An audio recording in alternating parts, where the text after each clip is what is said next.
Thank you, Noah. As you mentioned, my name is Srđan Prodanović. I come from the Institute for Philosophy of Social Theory, and I will be the chair of this panel.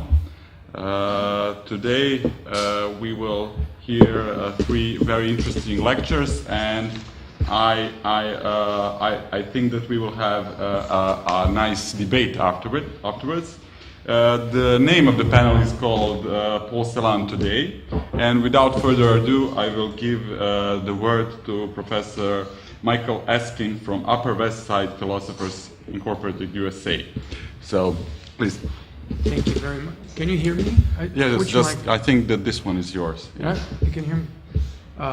First, I would like to thank, following the predecessor, the Institute for Philosophy, the Center for Cultural Decontamination, and the Euro program for inviting me to be here today and for being so generous.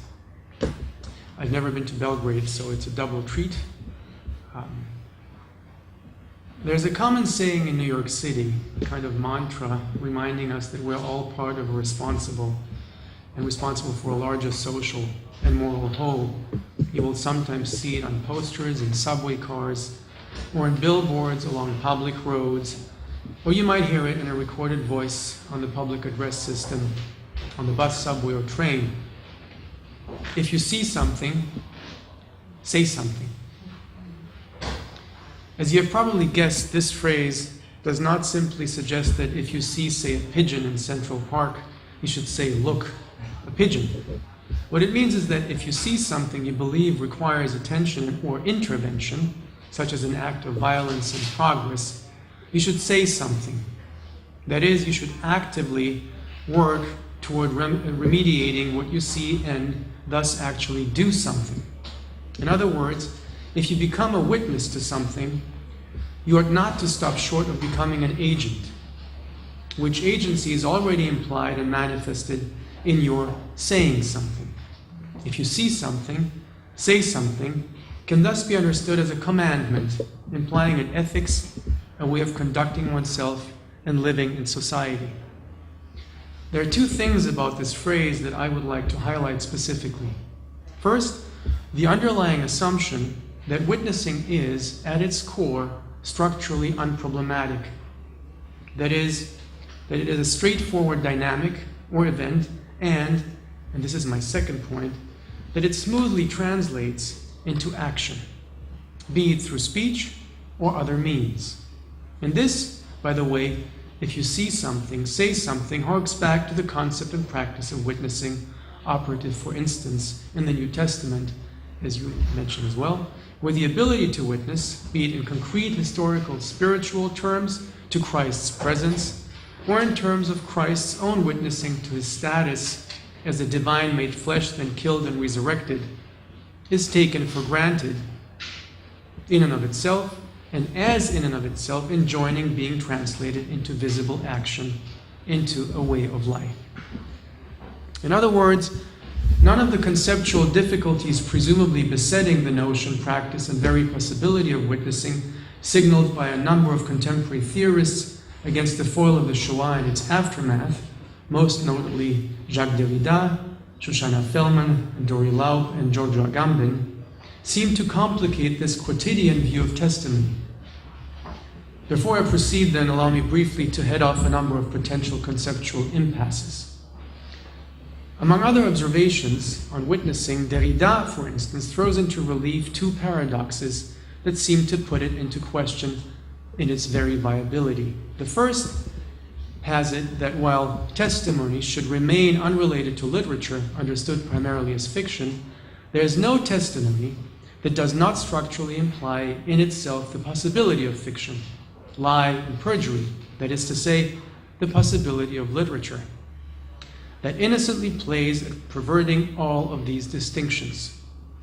If this possibility that it seems to prohibit were effectively excluded, if testimony were thereby to become proof, information, or certainty, it would lose its function as testimony. In order to remain testimony, it must therefore allow itself to be parasitized by precisely what it excludes from its inner depths, the possibility of literature. If this sounds convoluted, it's because it's a direct quote from Derrida, and it was part of the invitation that I received.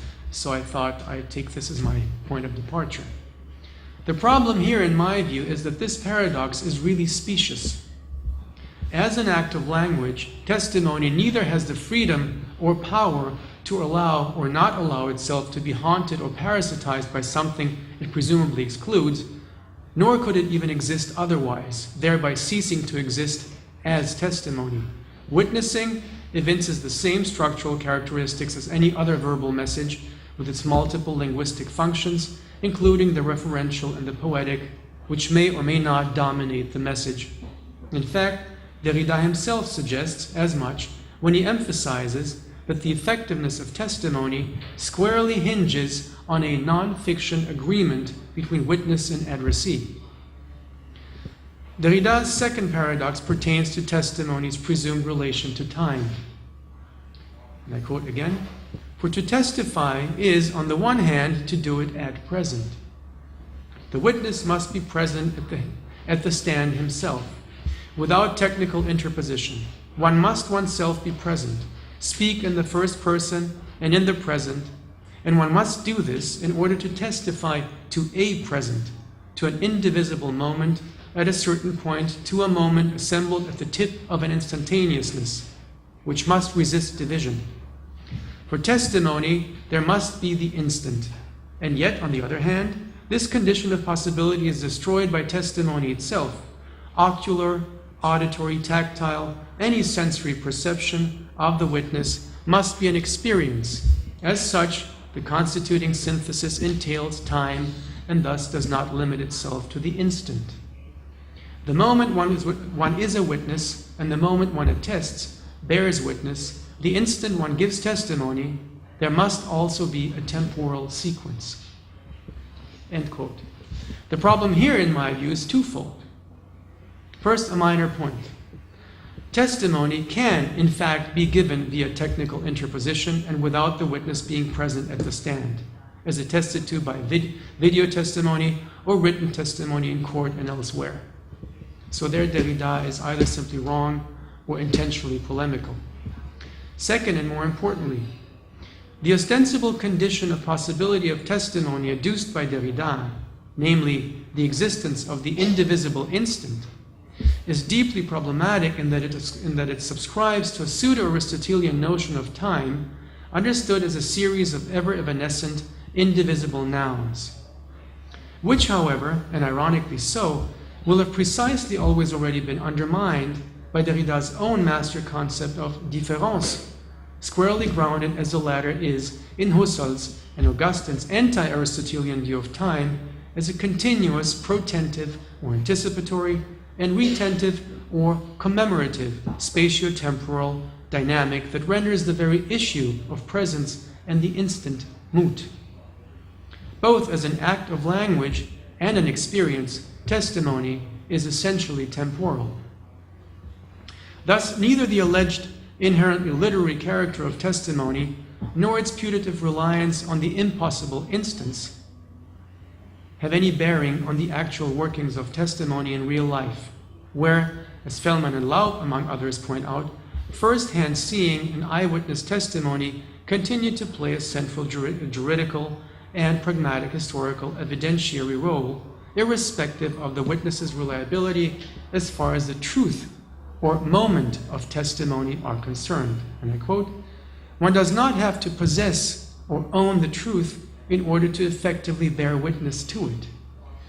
Speech, in its very temporality, after all, Fellman stresses, is in and of itself unwittingly testimonial. Concomitantly, Fellman and Laub argue, with Paul Celan's lines, "Niemand zeugt für den Zeugen" in mind, no one bears to the witness. We've heard those lines repeated multiple times today. So concomitantly, they argue that witnessing is an essentially solitary and isolating act due to the witness's structurally singular place vis-à-vis him or herself as a witness, vis-à-vis the witnessed, and vis-à-vis his or her addressee. And that it thus imposes, I quote, "the solitude of a responsibility and the responsibility precisely of that solitude." This essentially unshareable responsibility and solitude enjoined Fellman, this time by way of Claude Lanzmann's film Shoah, and on the basis of the unwitnessed and unwitnessable because unsurvived event of perishing in the gas chambers, to speak of the impossibility of witnessing tout court. Something that Giorgio Agamben, in turn, elaborates and analyzes down to the last detail against the foil of Primo Levi's distinction between the true witness, the complete witness, the one who does not return from the gas chambers and live to tell about it, and the survivor witness who is thus ever doomed to, quote, bear witness to a missing testimony and in the name of the impossibility of bearing witness, unquote. But the question of witnessing, the possibility of bearing witness, does not necessarily need to be posed in light of the Shoah in order to be productively reflected upon and engaged in contexts where witnessing is key for doing justice to victims and holding perpetrators accountable. And let me stress right away that I'm not in any way aiming to belittle or downplay the sheer moral, political, historical, and human atrociousness of the Nazi or any other genocide. As far as the question of the possibility of or impossibility of witnessing is concerned, however, any death, we all recognize, is by definition unwitnessable, whether you die at home in your sleep or in the gas chamber. Which is why I would like to engage this question squarely on this side of death, on this side of the witnessable, where testimony in fact happens in one way or another all the time, helping us to work toward the good. Fully recognizing the sensitive and highly complex nature of the subject and practice of witnessing, as it has exemplarily been tackled in the widely influential work of the above thinkers, I wish to take a slightly different approach in what follows, neither endeavoring to further pursue their ostensible paradoxes and aporias, which I simply wish to have signaled, nor aiming at a facile kind of naivete concerning the question of testimony. With Primo Levi's warning about the danger of confusing conceptual simplification with the true complexity of reality in mind, I would like to quote Argentinian thinker Jorge Bucay by way of a methodological starting point. Quote, I'm fully aware that I sometimes dispense with differentiations. I believe one can live with that. If you simplify, you leave it up to the individual to complicate any given thought to the degree that fits the individual's mode of thinking. But if you complicate things too much, some might not be able to sufficiently simplify them, unquote. Thus, I'm asking for leniency in my attempt at a certain simplicity of argument, yet a simplicity, I hope, without simplification. Paul Celan's lines from the late and highly complex poem Aschenglorie, Niemand zeugt für den Zeugen, no one bears witness for the witness, have served as a leitmotif and an inspiration for much contemporary thinking about testimony. Given their poetic rather than declarative, apophantic character, however, that is, given that they are emphatically literature, given furthermore that it is not at all clear what Celan means by no one, a moniker he sometimes uses to refer to God, for instance, in which case the putative paradox of these lines dissipates, given that at most they can be said to generate what Kant calls an aesthetic idea, which, quote, gives a lot of food for thought without being accompanied by adequate concepts such that no language can fully grasp and render it intelligible. Given all of these aspects, I would like to respect these lines' poeticity and not use them as a point of departure from my own discussion. This is not to say, however, that Celan's legacy isn't replete with testimony and continuous poetic reflection on it. After all, his entire oeuvre can be said to unfold as an extended act of witnessing to what he refers to as the 1,000 darknesses of what happened. How then can Celan's approach to and practice of witnessing through poetry be said to productively enrich our thinking about it beyond feeding into the above outlined theoretical impasses? I would like to begin from a different, less widely known statement by Celan, a true declarative statement, this one, that subtly broaches the question of witnessing. In a letter to German writer Hans Bender of May 18, 1960, Celan writes, Gedichte, das sind auch Geschenke. Geschenke an die Aufmerksamen, Schicksal mitführende Geschenke. Poems, these are also gifts. Gifts to or for the attentive ones, those who pay attention, who are considerate, who show great care. Aufmerksam is a multivalent term that I tried to detail in several translations. Gifts that carry fate, human fate or destiny with them. That is how Celan wishes his own poetry and its reception ideally to be understood. The key terms for our purposes are Geschenke, die Aufmerksamen, and Schicksal. So gifts, the attentive ones, those who pay attention, those who take great care, etc., and fate or destiny. Schicksal can mean both. As gifts, poems reach out to someone, they have an addressee. The latter, in turn, is someone who pays attention to what they have to say, with great care and consideration. And what they speak of, what they carry with them and contain, their content, is human fate, which those poems attest to, while testifying to their own role as purveyors and carriers of fate. In short, poems are witnesses that strive to themselves be witnessed by their recipients. Arguably, the most attentive, careful, and considerate artifacts of language, poems, Celan suggests, reach out to witnesses who would be equally considerate, attentive, and full of care. Why? To testify to human fate and destiny. Celan has seen something, and he has said something. Celan's witnessing has an explicit goal, to find the attentive, caring addressee whose Herzland, heartland, Celan's term, his poems might one day be washed up upon. Celan's witnessing is neither juridical, not having been subpoenaed or called to witness before a judge as part of a trial, for instance, nor is it historical as such, to the extent that Celan's poetry, and poetry more generally, is not history or historiography, as already Aristotle pointed out. Above all, Celan's, I would argue, is a moral kind of witnessing, and in that sense deeply judgmental and more or less implicitly accusatory. Quote, "We live under dark skies, and there are precious few human beings," he writes in the same letter to Hans Bender. "That is probably why there are so few poems," he continues. "My hopes, the ones I still have, are slim. I try to preserve what is left." Elsewhere, Celan notes in a famous passage, being essentially dialogical, the poem can be a message in a bottle, sent in the belief, certainly not always strong and hopeful, that someday, somewhere, it might wash upon land, heartland, perhaps. Celan's harsh judgment about the state of humanity, the state of the world and society, is unmistakable, and anything but positive or sanguine.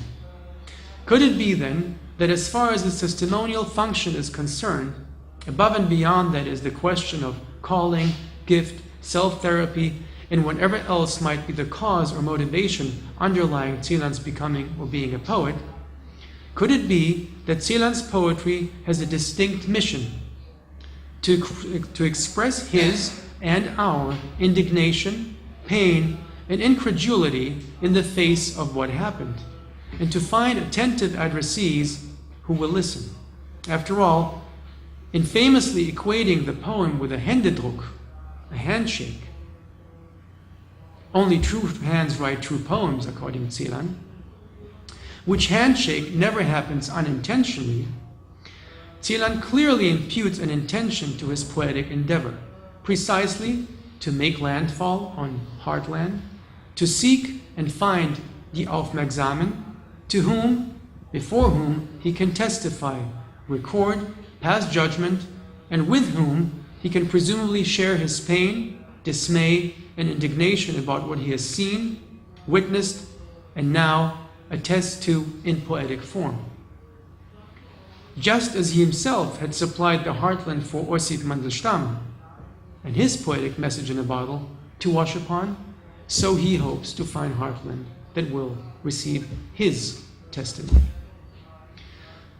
Much has been written about poetry's capacity to link the most concrete with the most universal, thereby achieving a level of significance, both historical and ethical, unparalleled by other discursive means, which might have been one of the reasons that impelled Adorno to evolve his initial anti-poetic post-Shoah stance and proclaim toward the end of his life that because eternal suffering has as much right to expression as a tortured have to scream, it may have been wrong to claim that no poem could be written after Auschwitz.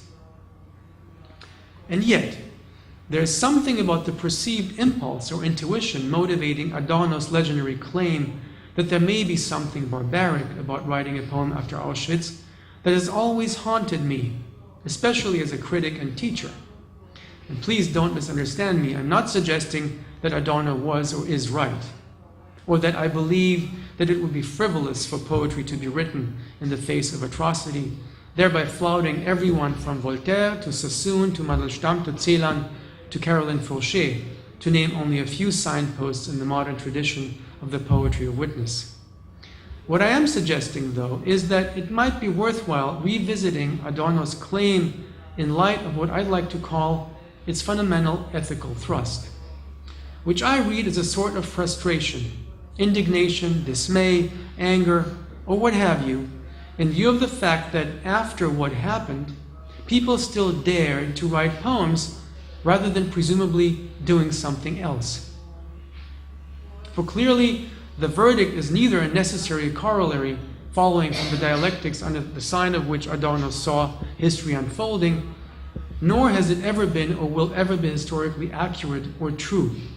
On the contrary. Which brings me back to Celan and also myself as his reader, as one of the, as I would like to think, attentive ones he addresses. What can Celan's message in the bottle be said to have ethically achieved? What is expected of me as a recipient of Celan's message in the bottle? How does my writing about Celan ameliorate the world, contribute to enhancing humanity? For aren't these the questions I do have to emphatically ask myself when I read and reflect on Celan's oeuvre? Ought one to read Celan's severe and difficult texts without an ethical goal in mind? Might discussing, say, Death Fugue in the warmth and safety of a classroom or in one's own study on the Upper West Side have indeed something barbaric about it if it doesn't lead to some sort of tangible action or activism? In a way not entirely dissimilar to writing Death Fugue rather than lending and not just shaking a hand, as Adorno seems to imply. Unfairly harsh, impious, sacrilegious questions, perhaps, I know. But allow me to pose them nonetheless, if only for heuristic purposes, since when I see something, I say something. And I have seen it multiple times that I myself, as well as my colleagues and students, read Death Fugue and moved on to the next subject, or went on about our daily lives as if nothing had happened. How then can Celan's poetic witness be said to have made the world a better place, to use yet another popular expression? How can his poetic testimony be said to have helped the widow, the orphan, the destitute, to quote Emmanuel Levinas? How have I made the world a better place by reading, writing about, and teaching Celan? I wonder, and deep down, I sense the rumblings of a skepticism that I have thus far not been able to drown out. After decades of reading and writing about Celan, I still can't shake the feeling that even though his entire oeuvre is dedicated to the memory of the dead and reads as one extended lamentation, it might fundamentally, and most legitimately so I should add, orbit above all around his own many-layered suffering in view of the unspeakable and its aftermath, rather than tending to the wounds of the other.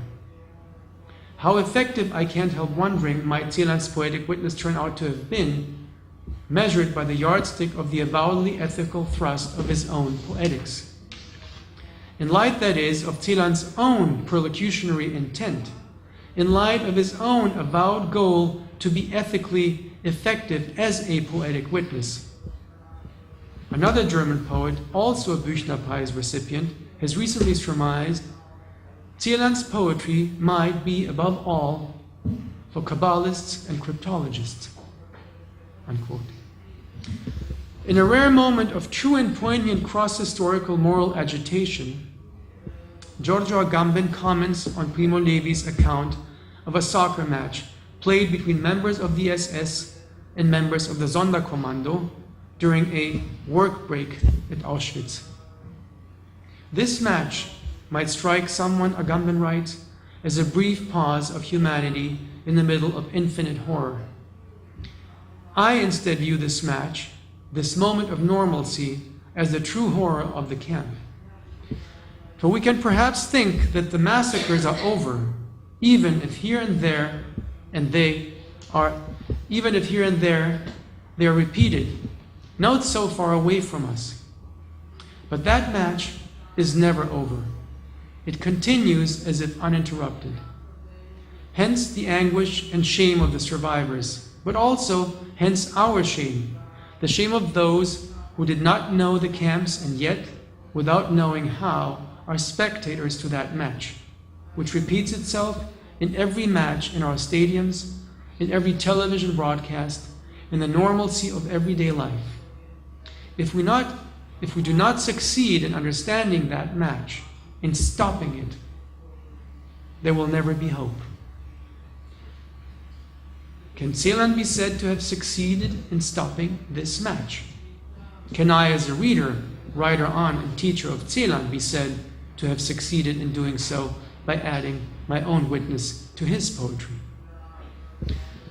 I personally can only think of one other writer of Celan's generation who presents an utterly different path to thinking through witnessing, and who has actually translated witnessing into agency beyond the discursive, who has both shaken the other's hand and literally lent a hand. And I believe that this writer's legacy offers an exemplary contrastive interpretive foil for our engagement with Celan and the major theories of witnessing, to the formation of which his poetic testimony has contributed. And I cannot help wondering, as an aside, if gender may have played a role in her complete and, in my view, unconscionable exclusion from contemporary theory of testimony, to which she has so much to contribute. Etty Hillesum thought of herself as a writer above all. My real talent is writing, she declares, and the only written work she has left us, her diary.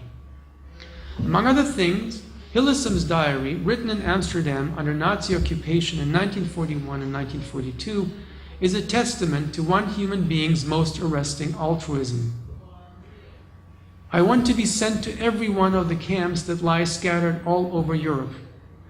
I want to be at every front. I don't ever want to be what they call safe. I want to be there, right in the thick of what people call horror, Hillesum writes in the fall of 1942, having already volunteered to go to Westerbork labor and transit camp in the northeastern Netherlands to support those Jews who were being deported there. And when she receives an exemption from labor service in Germany, she asks the lawyer who informs her of it, "Am I expected to jump for joy? I don't want that scrap of paper for which most Jews would give their right arm. I don't want it in the least. So why should it have dropped into mine of all laps?" Born on January 15, 1914 in Middelburg, Hillesum spent her entire life in the Netherlands until her deportation to Auschwitz in September 1943, where she died 2 months later. In response to the Dutch capitulation to Germany in 1940 and the gradual implementation of anti-Semitic rule throughout the Netherlands, Hillesum realized that if I have one duty in these times, it is to bear witness. Her diary, which miraculously survived and was published in 1981, is an attempt to do justice to this testimonial mission. In her day-to-day record of and reflections on human joy and suffering, the memory of peacetime and the depredations of war, the gradual tightening of the noose around Dutch Jews, as well as the unspeakable horrors they must face. Dante's Inferno is a comic opera by comparison, she notes. Ours is the real hell. Hillesum also documents her own inner evolution from a student who always lived in anticipation, with the feeling that nothing I did was ever real, the real thing, that it was always a preparation for something else, something greater, more genuine. The evolution from this to a mature adult who lives here and now, this minute, this day, to the full. Between her first and last entries on March 9, 1941 and October 10, 1942 respectively, what begins as the diary of an ordinary 27-year-old girl, as she called herself, will have morphed into one of the most poignant and metaphysically profound articulations of human existence. What Hillesum comes to realize in the course of her diary are two fundamental things. First, that she is like a small battlefield in which the problems of our time are being fought out, and that all one can hope for is to keep oneself humble and available, to allow oneself to be a battlefield, for the problems must be accommodated, have somewhere to struggle and come to rest, and we must put our inner space at their service and not run away.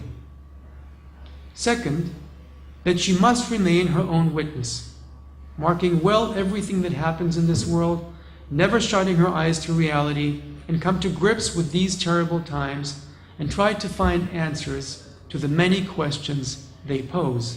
For perhaps the answers will help not only myself, but also others. Her twofold recognition that she must keep herself available and somehow understand, or at least make some sense of these terrible times she's a witness to, does indeed yield an important answer, which in turn entails a mandate to act.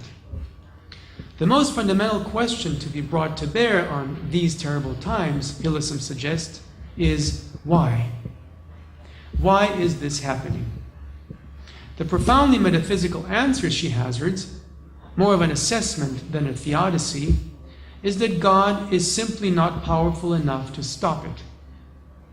One thing, Hillesum writes, is becoming increasingly clear to me, that you cannot help us, that we must help you to help ourselves. That is all we can manage these days, and also all that really matters, that we safeguard that little piece of you, God, in ourselves, since there doesn't seem to be much you yourself can do about our circumstances, about our lives. You cannot help us, but we must help you to defend your dwelling place inside us to the last. And Hillesum's way of living up to this mandate, to help God, to help ourselves, is by way of what she calls surrender. You must learn to forego all personal desires and to surrender completely, she addresses herself. And surrender does not mean giving up the ghost, fading away with grief, but offering what little assistance I can wherever it has pleased God to place me. For Hillesum knows, as she writes, that her true existential gift, her great strength indeed, consists paradoxically in acting without doing. I have never been able to do anything, she avers. That is precisely in actively surrendering, in, quote, letting things take their course, and if need be, suffer.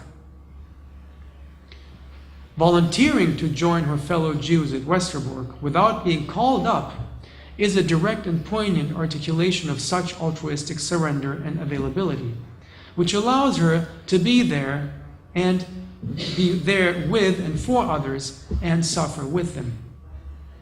They keep telling me that someone like me has a duty to go on into hiding.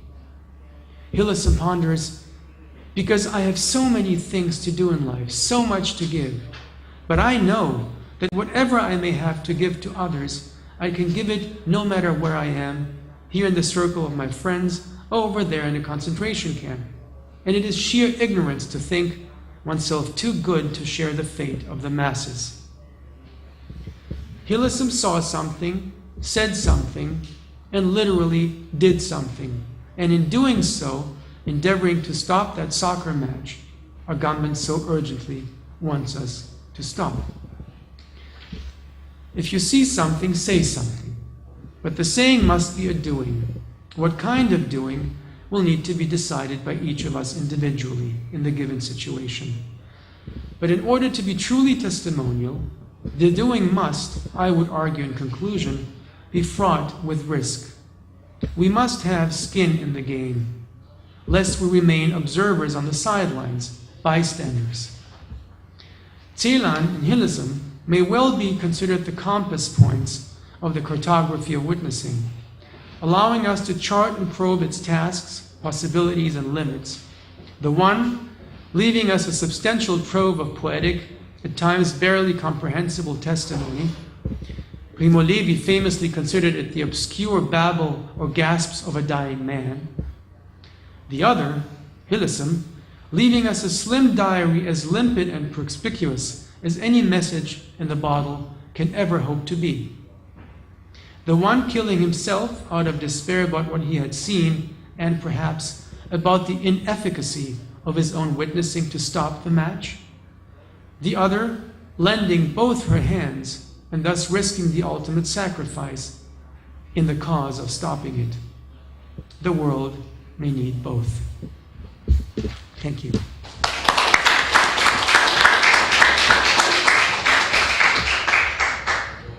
Thank you, Michael, for this thought-provoking lecture. And now, since the discussion will be at the end of the panel, I will call our next speaker, Professor David Coury from University of Wisconsin, and his lecture will be titled Denken and Gedenken, Reading Celan in the 21st Century. Thank you. And I also want to thank the Institute, the Center, and Noah for her very generous and kind invitation to invite me here to this panel, and all of the speakers who've spoken already this morning on Celan.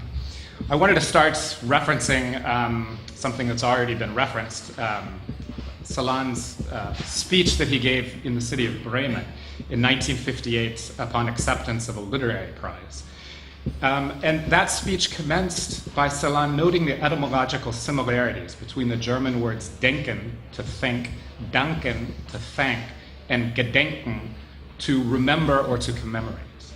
While he offers his thanks to those who awarded him the prize, he also calls on us, ein ansprechbares Du, a dialogic partner, to think about and remember the Landschaft, which we heard about before, from where he comes, and then from the Bremen speech, the landscape of Martin Buber and of the many Hasidic stories, and the language, German, he used to find orientation, to explore, and to write.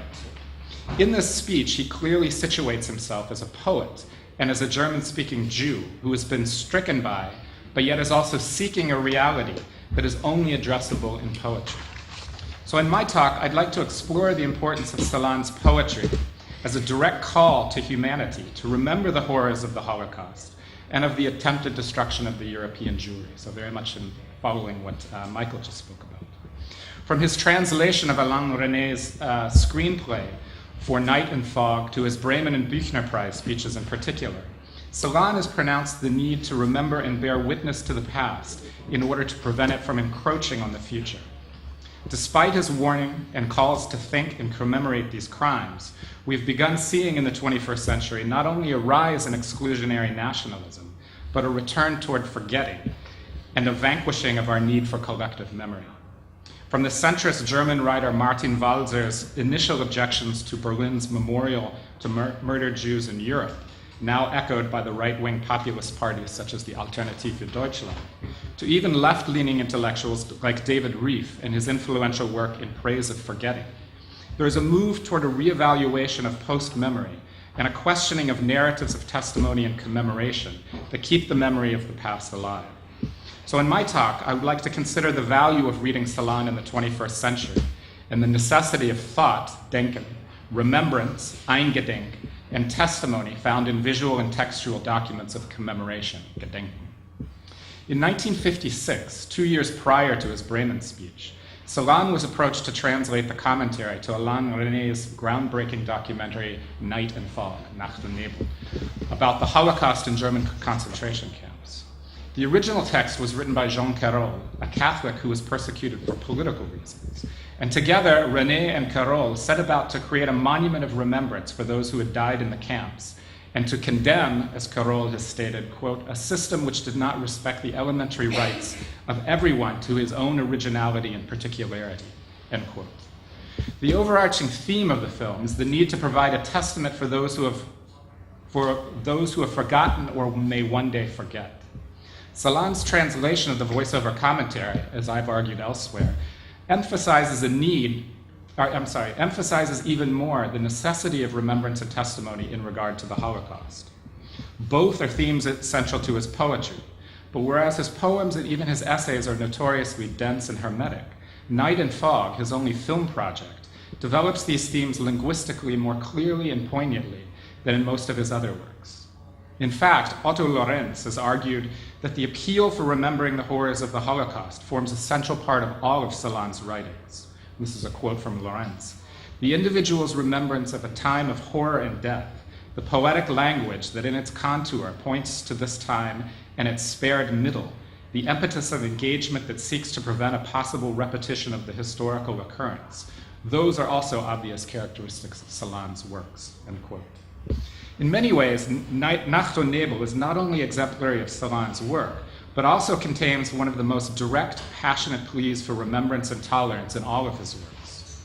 By combining allusion to his poems that deal most directly with the Holocaust and the experience of the Jews, his translation adds a referential basis not found in the original script or in the film's images. The most powerful plea is saved for the end of the text and the closing of the film, in which Carroll warns against the possibility of the old concentration camp monster returning again. And this is a quote in English of the translation of René's and Carroll's film script. Who is on the lookout from this strange tower to warn us of the coming of new executioners?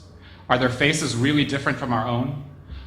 And there are those of us who sincerely look upon the ruins today as if the old concentration camp monster were dead and buried beneath the rubble.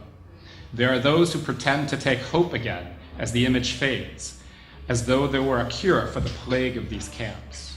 Those of us who pretend to believe that all of this happened only once at a certain time and a certain place, end quote. Carroll's concern here is for reaching an understanding of and a coming to terms with the horrors of the concentration camps, the monster that may or may not be dead and buried. While new executioners may and can come, Carroll warns that with the passage of time, and as these images fade, the danger increases that people may forget the atrocities that such ideologies wreaked, leading to a false hope that such horrors would not be repeated. Celan, on the other hand, makes a quite different plea in his translation of this passage, one much more indicting, but no less passionate. And this is an English translation of Celan's translation into German. Who among us is standing watch and warns when the new executioners come? Do they really have a face different from ours? And there is us, who, when looking at the rubble, sincerely believe that the racial mania is forever buried underneath there. Us, who see this image vanishing and act as if we were creating a new hope, as if we really believe that all that belongs only to one time and one country, end quote.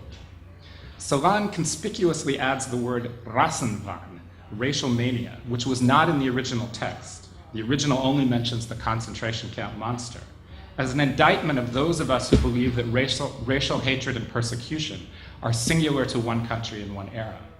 Celan scholar and translator John Felsteiner has noted that Celan never used the word race, Rasse, in any of his poetry, and when he came upon the word in a French poem he was translating, he there too refused to translate it into the German word Rasse. Perhaps for Celan, the ugliness of the term was incongruent with the language of poetry.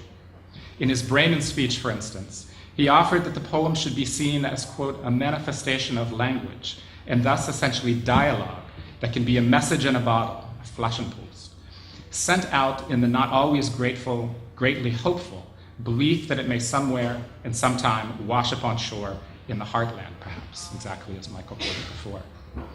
Poetry, unlike speeches or essays, engages to start a conversation, which, so the hope goes, will serve as a flashing post, to bear witness of personal memory and experience, an apt metaphor for the role of the poet.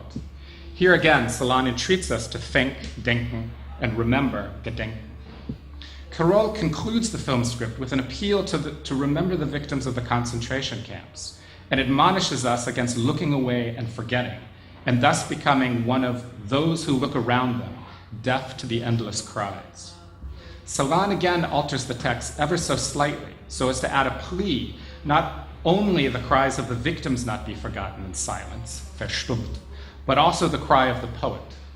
For there is only us, those of us who have seen the images and been witness, and have seen them disappear, and those of us who pretend that it did not happen and don't hear that the cry is silenced. Within this appeal to us, the collective whole of humankind, Celan works with both the visual image, the Anblick, the image, the Bild, which we overlook and see disappear, as well as the auditory, the Schrei, the scream, which must not be silenced. Whereas in the original text, this cry was plural, crier, Celan has singularized this cry to suggest the cry of the poet, no longer merely a voice, a Stimme. The expression of the poet after the atrocities of the Holocaust has now become a cry which, despite our attempts not to listen, has not been silenced. Ironic is the fact that this silencing, as he reminds us in the Bremen speech, has occurred once before, in those years in which only language, die Sprache, survived. For Celan, the act of witnessing and testimony becomes a participatory act. In his 1958 poem Engführung, translated often as Stretto, Celan calls upon the reader to act, quote, read no more, look no more, go, suggesting, as John Felsteiner has argued, that, quote, mere reading and even witnessing won't do anymore, end quote. Rather, Celan beseeches us to move from passivity to action, to engage. As Michael G. Levine has argued in his study of Holocaust testimony, quote, to bear witness to the degrading and dehumanizing atrocities of the Holocaust is not simply to address one's story to others. It is more fundamentally to speak in search of an addressable you, echoing Celan's wording in the Bremen speech. The poem then becomes a testimonial act in and of itself, in search of a dialogue partner with whom it can engage in the act of thinking and remembrance. What might we learn then about remembrance, testimony, poetry, and justice by reading and considering Celan in the 21st century? The tragedy of the cry, never again, as Charles Villa Vincencio reminds us, is that it has failed to limit the capacity of human evil and prevent genocide in other times and other places. We continue to be confronted and confounded by the question of how to deal with and seek justice for the atrocities committed as a result of the Rassenwahn that plagues our world. Celan too confronted this issue and these questions and sought through words, dialogue, and poetry to come to terms with the complicity of those around him. One of Celan's better known and more widely analyzed poems, Totenauberg, which we heard this morning discussed, recounts, of course, a meeting in the Black Forest with Martin Heidegger. After giving a reading at the University of Freiburg, Heidegger invited Celan the following day to his cabin in the village of the same name. According to various accounts, Celan agreed to the invitation in the hopes of hearing a word from Heidegger about his past involvement with the National Socialist Party.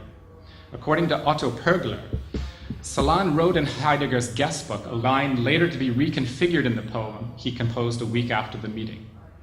Into the hut book, looking at the well star, with hope for a coming word in the heart, he wrote. The word, an explanation, an apology, never came, and Celan left disappointed and deeply disturbed. In fact, the one-word line Wort in the poem he subsequently composed forms, as Mark M. Anderson has noted, the exact center of the poem, indicating the centrality of this poetic speech act for Celan. While critics have subsequently discussed and dissected Heidegger's political leanings, his failure to address his party loyalty, and to what degree his philosophy influenced Celan's writing, these debates have in some ways obscured the different significance of this encounter. Celan's consenting to meet with Heidegger in order to seek a word of contrition represents, I would argue, a move towards restorative justice, a process which has increasingly gained acceptance as a form of reconciliation in the wake of other post-Holocaust genocides. Theories of restorative justice emphasize three central tenets: repair, encounter, and transformation.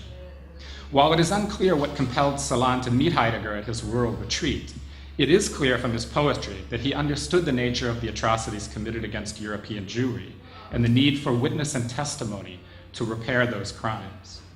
His attempted rapprochement with Heidegger, the desire to hear a word, or as we learn from the Meridian, his Büchner Prize speech, a counterword, ein Gegenwort, would have been a step, ein Schritt, towards acceptance, which can then become an act of liberation, Akt der Freiheit, as he mentions in the Büchner Prize speech, and transformation, the third and final phase of restorative justice. Tragically, this word, this step toward liberation and transformation, never came, and thus Celan was resigned to seeking redemption through poetry, his message in a bottle, which, with muted hope and expectations, might wash ashore in the future somewhere, someday, to testify and bear witness for future generations. But what of the legacy of this message in a bottle today? Germany has arguably more than any other country in the world undergone a deep coming to terms with its past, as revealed by the uniquely German term Vergangenheitsbewältigung, or coming to terms with the past. From school curricula that emphasized the Shoah to Berlin's Jewish Museum and the memorial to the murdered Jews in Europe, Germany has, at least since the 1960s, confronted its past and its collective guilt by thinking and remembering, to the point that it has created, as Timothy Garton Ash has somewhat ironically and somewhat critically termed it, a German industry norm in dealing with the past. This has created both tensions within the Federal Republic, as well as amongst scholars and intellectuals of European Erinnerungskultur and Politik, the politics of remembering. Stuart Taberner has shown, for instance, that a young generation of writers, artists, and filmmakers in the Berlin Republic have sought a normalization of German culture and society, in which they are free to explore issues in literature and film that are not related to German history, its past, or the so-called German Sonderling. While certainly not denying the Holocaust or Germany's past, these younger generations see themselves as far removed from the events, not complicit, and thus not compelled to analyze and commemorate these crimes of their forefathers and mothers. David Reith, in his ambitious essay In Praise of Forgetting, makes a similar case for the value of forgetting as a way for nations to move beyond historical traumas. He suggests, for instance, that, quote, the world does not have memories, nor do nations, nor do groups of people. Individuals remember, full stop, and end quote. Forgetfulness, both individual and collective, he argues, is inevitable, and in the end, quote, memory even of radical evil does nothing to protect societies from future instances of it, end quote. While he recognizes the need for a kind of Adornian minima moralia to keep us alert to moral nightmares like the Holocaust, history is too often deformed for nationalistic ends, and the ability to forget can, so his argument goes, allow countries to move on without being burdened by the past. Collective memory, he goes on to posit, has not brought about peace and reconciliation, nor has the failure to remember an injustice to a particular group been toxic to a given society. And his latter assertion, I would argue, is a bit more questionable. Thus, he wonders whether, despite the overwhelming consensus to the contrary, it might be justified to ask, quote, whether in some places, at some moments in history, what has ensured the health of societies and individuals alike has not been their capacity for remembering, but their ability to forget, end quote. This debate is certainly not new or unknown in Germany either, as increasingly groups on the right, and some even ostensibly on the left, have begun questioning whether Germany today should move beyond discussions and debates over its past and its collective guilt in order to join the world community as an equal partner. Others have made the case that in order to delegitimize the radical right, which seeks to view Germans as victims, German writers and intellectuals must concede these points and explore a counter-history, or simply stop focusing on Germany's collective guilt. One of the earliest and most prominent intellectuals to stake out this position was the celebrated German writer Martin Walser. Already in a 1965 essay entitled Our Auschwitz, Walser warns against the instrumentalization of the Holocaust and the media's detailed descriptions of the horrors of the concentration camps, arguing that such sensationalizing of the Holocaust has led many people to turn away from and reject the events in question. Walser's essay, it should be noted, was published during the Auschwitz trials from 1963 to 1965, and reflects an idea that he would develop further some 30 years later in a controversial speech he gave upon receiving the Peace Prize of the German booksellers in 1998. In that speech, Walser argues for relegating guilt and memory to one's individual conscience. Like Rieff, he worries that the public display of guilt and memory will be distorted for political gain, thus distorting the historical record. To make his point, he draws on a classic work of German literature, Heinrich von Kleist, The Prince of Hamburg, which he feels contains wonderful scenes, quote, in which the conscience is respected, perhaps even celebrated, as the epitome of the personal, end quote. Moreover, Walser asserts, quote, conscience, left to itself, creates enough illusion, but when it is commanded publicly, only illusion rules, end quote. Rieff concurs, arguing with Pierre Nora, that memory has become a substitute for history and has put the study of history in the service of memory. Thus, we have, quote, entered a world in which the essential function of collective memory is one of legitimizing a particular worldview and political and social agenda and delegitimizing those of one's ideological opponents, end quote. Somewhat ironically, Walser blames writers and intellectuals. Would the general public, he asks, really be poorer or coarser in conscience if poets and thinkers had not come forward as the guardians of national conscience? Rieff recognizes as well that at the end of the 21st century, there are few democratic societies that are not embroiled in their own memory wars. From Donald Trump to the Front National, the Alternative für Deutschland, the Party for Freedom, Jobbik, Golden Dawn, and the list goes on. We are witnessing a nationalistic, populist backlash to the remembrance and memorializing of the atrocities and tribal hatreds that defined the first half of the last century. Walser, in the aforementioned Peace Prize speech in 1998, caused a major uproar in Germany by proclaiming that he had become accustomed to looking away when confronted with what he feels are unbearable topics, like Auschwitz and the Holocaust. Without looking or thinking away, he would never make it through the day, he claimed. As such, he goes on to state, Holocaust monuments and memorials are nothing more than, quote, an unceasing presentation of Germany's national shame, end quote, whose motive is no longer keeping alive the memory or the impermissibility of forgetting, but rather the exploiting of Germany's disgrace for present purposes, end quote. To support his argument, he draws on two intellectual giants, Heidegger and Hegel, whose understanding of language, he says, is beyond question. For Heidegger, being guilty is part of being itself. Therefore, Walser concludes, everyone is alone with his or her conscience, and conscience cannot be delegated to the public sphere. Such an appeal for a retreat to the private, as opposed to a public remembrance, is the first step to clearing one's conscience of responsibility in relegating past crimes, as Carol and Celan warned, to events that belong only to one time and one country. So finally, where does this then leave Celan's plea for remembering and thinking, and for the more poetic act as a message in a bottle for future generations? To be sure, Walser, like Rieff, has some valid concerns. A clear conscience is no conscience at all, he writes. He goes on to add, quote, for this reason, public acts of conscience are in danger of becoming symbolic, and nothing is more alien to conscience than symbolism, however well-intentioned, end quote. While the condemnation of Walser's speech in 1998 was swift and sustained, Ignaz Bubitz, the chairman of the Central Council of Jews in Germany, accused him of moral arson and repression, forgetting, and turning away from the Holocaust and Germany's responsibility. Walser's ideas have sadly now, 20 years later, become enshrined in the official platform of the Alternative for Germany, the right-wing populist party that will soon enter the Bundestag. In their 2016 platform for Germany, for instance, the AfD bemoans, quote, the restricting of Germany's culture of memory, Erinnerungskultur, to the period of National Socialism at the expense of a broader understanding of history that includes positive, identity-forming aspects of German history, end quote. The IFD seemed to share Walser's self-proclaimed worldview as one of a potpourri of beauty.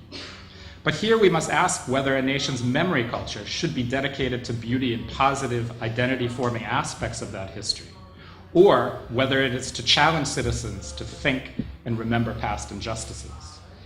And this, I would argue in conclusion, continues to be the role of the poet and intellectual, to engage in a dialogue and confront us with the reality of history as an object of memory. Remembering is an inconclusive exercise that continually addresses the question of atrocities and human rights abuses committed in the name of the nation-state. Thus, thinking, remembering, and commemoration are acts that must be paths to engaging in dialogue that leads to a construction of a national conscience and identity grounded in ethical principles. In the Meridian, Celan's celebrated Büchner Prize speech, he returns repeatedly to the paths upon which poems take us in search for a voice and a dialogue partner. And this is a quote from that speech. Is it on such paths that poems take us when we think of them? And are these paths only detours, as we heard before, detours from you to you? But they are, among how many others, the paths on which language becomes voice. They are encounters, paths from a voice to a listening you. End quote. While it is no doubt true that a word or a poem cannot change the world or the course of history, it can, however, engage in a dialogue and find a voice to compel us continually to think and remember, as well as to speak a truth to power in the hope of recognizing that racial hatred is a phenomenon that does not belong only to one time or one country. Thank you.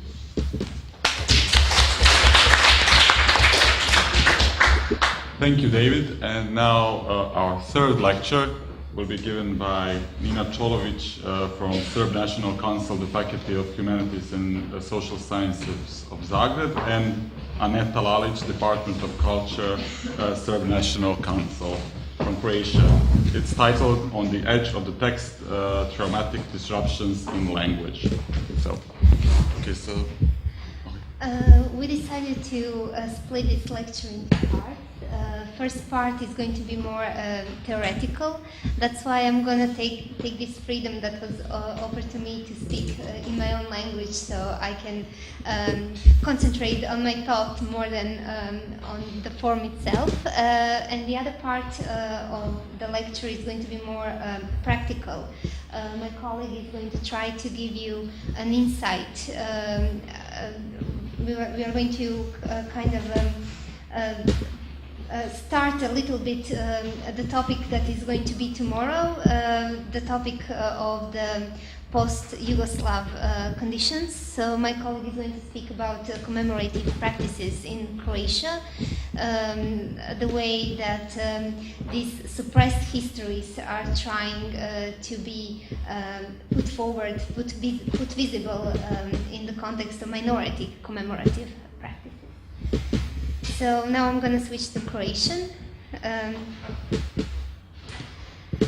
Znači ovako za početak ja bih se htjela pozabaviti uopće samim činom svjedočenja.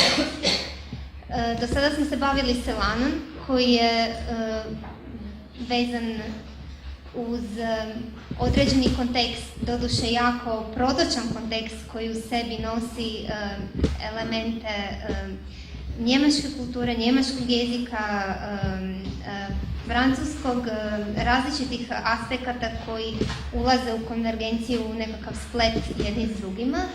Ali ako izmaknemo stvari i govorimo o svjedočenju primjerice na ovim prostorima, vidimo zapravo da se taj govorni čin ostvaruje u odnosu prema nekim drugim referentnim točkama, prema nekim drugim odnosima koji su kontekstno specifični. Znači, svjedočenje kao čin iznošenja nečeg što je proživljeno zapravo se konstantno hvata za određene vidljive i društveno prihvatljive konvencionalne momente. Znači, svjedočiti o tome što se zbilo u određenom trenutku znači nužno referirati na historijski kontekst, nešto što je prethodilo tome.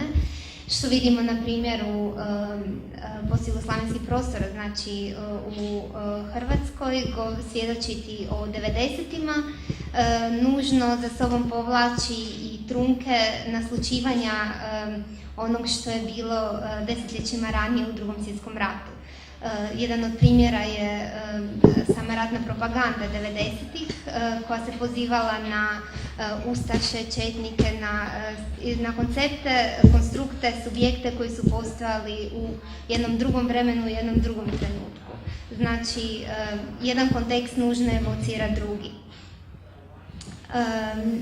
I tu zapravo kad se dotičemo same ideje subjekta ulazimo u to što znači zapravo ta subjektivizacija na području jezika, što to znači moći govoriti i to na više razina, što to znači primiti mikrofon u ruku i reći dogodilo se to i to i što to znači zapravo probiti se kroz jezik u tom trenutku.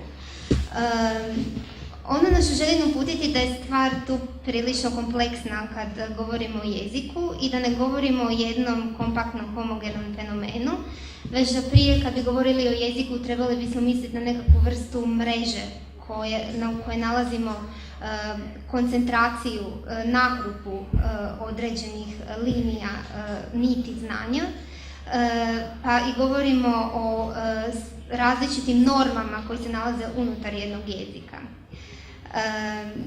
Znači, postoji nešto što bismo rekli da je konvencionalan svakodnevni jezik koji čuva dominantno znanje koje je utkano u institucije države, u institucije koje su vezane uz administraciju, pravnu sferu, a s druge strane imamo i neke druge institucionalizirane jezike koji su vezani uz govor drugih subjekata poput nevladinih organizacija, poput grupa koje nisu mišljene u kontekstu institucionalnog. Znači imamo taj rastjep u subjektivizaciji. S jedne strane subjekt koje institucije prepoznaju i koji govori jezikom koji institucije razumiju i subjekt koji se ne uspijeva afirmirati kroz taj diskurs i koji traži zapravo alternativne načine izgradnje. Znači, to je ovo što zapravo možemo pratiti na ovom konkretnom primjeru koji će i Aneta ucrtati. Znači, s jedne strane imamo komemorativni jezik države i s druge strane imamo komemorativni jezik pojedinih institucija koje predstavljaju stradale, koje predstavljaju ljude koji nisu komemorirani ni mišljeni kroz ovu dominantnu sferu. Znači, zapravo, raspravljajući o jeziku, zapravo raspravljamo o znanju. Što je to što znamo u nekom kontekstu i što je to što se može znati. Znači, što i kako će znanje o jeziku biti oblikovano, ovisit će o tome što njegovi govornici označe relevantnim u svijetu koji ih okružuje, ali hoće li to znanje biti nešto što će biti podignuto na višu razinu, ovisi zapravo o toj injekciji moći koju ona dobiva, koju dobiva u kontekstu institucionalnog. Zapravo sukob koji se tu postavlja između poetskog i nepoetskog jezika je zapravo sukob između svojevrsnog reda kojem institucionalno teži i potrebe da se taj red krši kako bi se pronašlo mjesto, kako bi se pronašla pozicija za one čije iskustvo je ugušeno, čije iskustvo je pritisnuto u tom redu i tim redom. I u traumi se zapravo razdiru procesi kojima se proizvodi ideja uređenosti, usustavljenosti stvarnosti, jer se stvarno zapravo prokazuje kao kaotična, kao nešto što je nemoguće zahvatiti, iako nas jezik uvjerava i drži u iluziji da vladamo njome. Znači da vladamo njome jer je možemo staviti u određene kategorije, u određene strukture.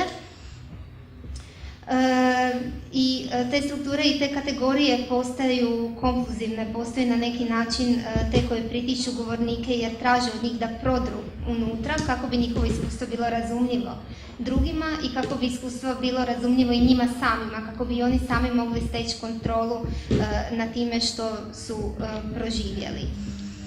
Traumatska realnost su neizvanredna, nadilazi granice svakodnevnog iskustva u kojem komuniciramo i u kojem razmišljamo i za koje je uopće konvencionalni institucionalni jezik mišljen. On zapravo pokušava izgraditi zajedništvo, pokušava dovesti različite ljude na nekom teritoriju zajedno. Ako gledamo dakle kroz ovaj kontekst s kojim se suočavamo ovdje gdje je jezik toliko isprepleten s nacionalnim i isprepleten s etničkim, a trauma zapravo prokazuje to zajedništvo kao hinjeno, kao nestvarno, kao nešto što je teško postići i što je upitno možemo li uopće postići. Znači, ako je jezik kolektivan i dijeljen, on je alat za izgradnju zajedništva, a svaka komunikacija pretpostavlja govornika i sugovornika te razmjenu među njima, primoravajući zapravo aktere na to da otvaraju prostor za reakciju drugog. I zajedničko znanje o svijetu je pretpostavka komunikacije i interakcije među njima. I ta organiziranost i uređenost stvarnosti ulijeva povjerenje, ulijeva zapravo spremnost ljudima da ulože napor prema suradnji, da ulože napor u komunikaciju, ta vjera da grade nešto i ta vjera da se kreću zajedno prema nekom zajedničkom cilju. Trauma je neizreciva jer prodor smrti, mogućnost povrede, emocionalne ili tjelesne, zapravo nagrize i kida tkivo suradnje u komunikaciji. Te zajedničko putanje koje bi iznjedrila zajednički jezik, razumijevanje. I ta suradnja je zapravo ugrožena samim time što je trauma nužno nešto disporično, nešto što je toliko opterećujuće i teško da bi ugrozila uopće interakciju među ljudima, stoga se trauma potiskuje kao nešto što bi zapravo raspršilo tu iluziju zajedništva. Ona je ulaz u ekstremnu nesigurnost, opasnu i prijeteću stvarnost u kojoj interakcija izvor boli i patnje. Ta međusobna upočenost govornika i sugovornika jednog na drugog u jeziku se preokreće u oprez, preokreće se u to da postavljaju granice jedan prema drugome, kreira sumnju, a pucanjem komunikacije puca jezik koji iz nje proizilazi. Također htjela bih ukazati na dvije stvari koje se tiču jezika samog, koje onemogućavaju i zapravo na neki način postavljaju pitanje je li moguće svjedočiti, je li uopće moguće o ičem govoriti i je li uopće moguće o ičem komunicirati, ne samo o traumi, nego recimo o bilo čemu što se tiče govornika samog, a to su njegova tendencija prema apstraktnosti i aproksimativnosti. Znači, ako krenemo od toga da jezik ne preslikava svijet, da on ne prati granice realnosti takve kakve jesu, da on nije otisak svijeta, nego da nužno selektira određene segmente svijeta koje zatim prerađuje, koje zatim pretvara u nešto drugo što ne korespondira s onim što je življeno, na taj način da to možemo stopiti jedno s drugim neproblematično i bez ostatka, onda zapravo vidimo da je jezik uvijek neka vrsta fikcije, da jezik je uvijek neka vrsta konstrukcije, ne samo kad govorimo o književnosti, nego kad govorimo i o svakodnevnici. Jezik se otkida od realnosti i u našem govoru zapravo se jako puno toga transformira u odnosu na esenciju toga što je proživljeno. Primjerice, govornik tijekom dana u svome tijelu je podložen nizu različitih osjeta i impulsa koji nisu svi verbalizirani. Nešto je izabrano, nešto je jezičnjeno, a nešto je ostavljeno iza nas. Tome ne pridavamo neku posebnu pažnju, neku posebnu pozornost, ali trauma to dovodi do krajnjih granica. Ona ukazuje u svom intenzitetu na tu krajnju raširenost, razdvojenost jezika od življene realnosti. Ona nas suočava s time da jezik zapravo zaista u svojoj srži ne reprezentira i ne može reprezentirati jer zapravo izgrađuje samo modele, izgrađuje samo nekakve projekcije stvarnosti i da mi uvijek u bilo kojoj situaciji samo raspolažemo s projekcijama. I te projekcije, da bi stvar bila još kompliciranija, su suštinski različite od grupe do grupe. Znači, ako se vratimo na to da je jezik zapravo mreža u kojoj je moguće zamisliti različite norme, tada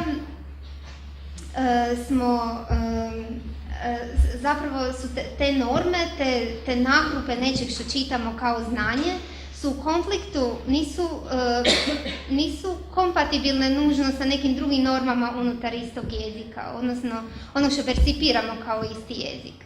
Jer imamo konflikt u znanju, konflikt u povijesti, konflikt koji kreće i koji izvire iz jezika samog, jer jezik dopušta različite naracije istog događaja. Znači, ovu samu konferenciju pri izlasku vani svatko od nas će možda prepričati iz različitog ugla, iako smo možda proživjeli isto iskustvo, ali ta istost u jeziku neće biti zadržana. Jezik će nužno povesti u različitim smjerovima. A paradoks traume leži u tome, ako se vratimo primjerice na ono što nas uče terapeuti, psiholozi, je što ona ne dopušta govorniku da se makne iz življenog, jer trauma je uvijek senzorička, ona je uvijek osjetilna, trauma je dodir, trauma je osjećaj udarca, trauma je ono što smo vidjeli, ono što smo čuli. A jezik uzima to što smo vidjeli i što smo čuli i onda trga od nas, odmiče od nas, baca daleko od nas. I zapravo ono što predlažem da poezija radi i ono što se meni čini da poezija radi je pokušava nas vratiti, pokušava to otrgnuto vratiti nama samima. Odnosno preokreće kolektivno prema pojedincu. I tu bi se naslonila na jednog možda već zaboravljenog, smatra nepravedno zaboravljenog teoretičara, estetičara Jana Mukažovskog, koji je postavio pitanje je li moguće promatrati konvencionalni, dominantni jezik proučavajući poeziju. Može li nama poezija, koja je zapravo toliko slobodna i toliko neuhvatljiva, reći nešto o normi, reći nešto o konvenciji? I on kaže da. Zašto? Zato da ako mi želimo razumjeti kršenja koje poezija radi, ako želimo razumjeti odmake koje poezija radi, mi to uvijek možemo razumjeti u odnosu na neku podlogu. Mi trebamo neko pozadinsko znanje da bismo razumjeli nešto kao neočekivano, kao kreativno, kao drugačije. U tome pomaku mi vidimo zapravo da nam poezija može služiti kao neka osnova za rekonstrukciju toga što je neizrečeno i za čime težimo u našem govoru, prema čemu idemo, što je to što nam je utrgnuto i što mi pokušavamo vratiti, na koje načine mi to vraćamo. Znači, poezija može čak po meni uputiti na neke obrasce, te strategije koje se u poeziji pojavljuju mogu uputiti na to kako konvencija funkcionira i što konvencija isključuje. Ako je pažljivo pratimo i ako je pažljivo osluškujemo. Sad je naravno opet pitanje šta to znači proučiti konvenciju i proučiti ostatak od konvencije proučavajući poeziju. Koja je to poezija koju bismo trebali uzeti u obzir? Je li kad govorimo o postjugoslavenskom kontekstu i kad govorimo o nacionalističkim težnjama i nasilju danas, koje crpe iz narativa iz 90-ih, iz Drugog svjetskog rata. Jel to znači da uzimamo poeziju ovog trenutka? Uzimamo li poeziju koja ide desetljećima i desetljećima natrag? Pa ja bih rekla zapravo da je to jedna neprekidna studija niti koja uvijek upućuje na drugu, bez obzira gdje mi kronološki potegnemo granice. Ako i kažemo, bavimo se poezijom 90-ih, od 91. do 95. Ona će uvijek u sebi nositi znanje prethodnih generacija, patnju prethodnih generacija. Jer ta mogućnost zaborava, koje smo se dotaknuli u prethodnom predavanju, zaborav je jezik ga koči, jer jezik zapravo čuva sve ono što je bilo. I poezija danas čuva sve ono što je zapisano prije tog trenutka kad je neka nego što je nastala u ovoj formi u kojoj čitamo danas. Tako da se sve veže, a jezik upravo time što drži kontinuitet nam omogućava da stanemo na ramena onih koji su se odupirali sličnim tendencijama nekad. Da vidimo zapravo po čemu je recimo Celanova poezija omogućila neku vrstu afirmacije, emancipacije i koliko toga preživljava u poetskom diskursu danas i ili recimo koliko odmaka od Celana postoji i zašto recimo se naslanjamo na nešto ili zašto se odmičemo od nešto, ili to stvar konteksta ili to stvar promjene tog znanja s kojim se hvatamo u koštac, ali svakako je poezija je izvor, moment rasvjetljavanja nečeg što konvencionalni jezik propušta ili ne želi osvijetliti. Znači, cijela moja teza bila bi da poezija može razotkriti mjesta na kojima se jezik raspada kad se pokušava rastvoriti za traumu i ukazati na načine na koje je moguće učiniti elastičnim, otpornim. Odnosno te strategije koje su bile individualne i vezane uz poetski jezik možemo osloboditi i možemo iskoristiti za to da vidimo kako konvencionalni jezik destabilizirati, kako jezik svakodnevnice učiniti širim, kako ga učiniti takvim da može akomodirati one iskustva koje sada isključuje. Hvala.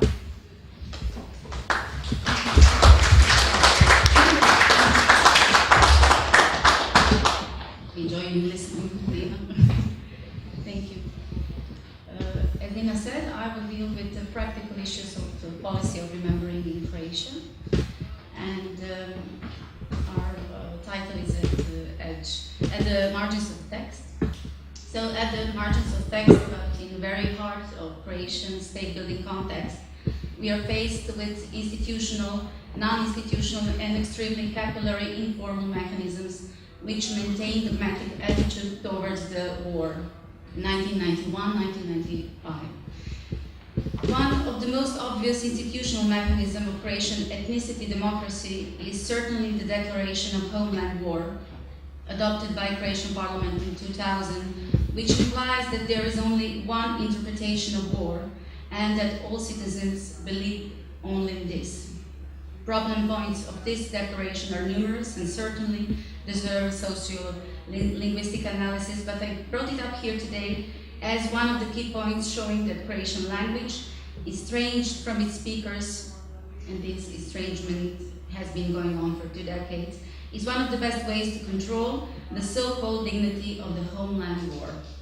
Informal mechanisms are many, and their diversity is painfully rich, especially in the area of linguistics, because it indicates capillary expansion of hate speech and simplicity of resorting to lynch within the network of regional, national radio and TV stations and portals.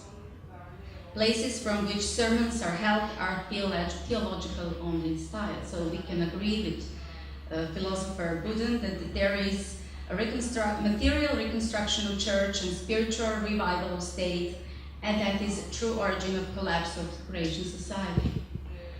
To analyze the possibility to recognize trauma in this context and outside its political use, it was necessary to define 2 types of time framework. One is the time of violence, time of war, time when myth-making thrives, which Professor Dejanović discusses in his book War and Myth. And this is certainly a time of producing surplus trauma, which ends in the second phase, which we shall call in this work time of language violence or linguistic violence or maybe discursive violence. This is not so much post-war period as such, but the post-war period with delay effect. Myth makers are now using standardized myths to justify and sanctify each element of war. Language violence preserves and amalgamates unquestionableness of myths, and ultimately it carries an information about possibility of violence. After wartime and physical violence, language violence disciplines its speakers according to their social positions of power. At the bottom of this standardized chain of speech is the educational process, be it within the family or in the first grades of primary school. where uncertainty in the process of expressing oneself also reflects on the process of thinking as such. This is, of course, brief and rough outline of the Croatian political context.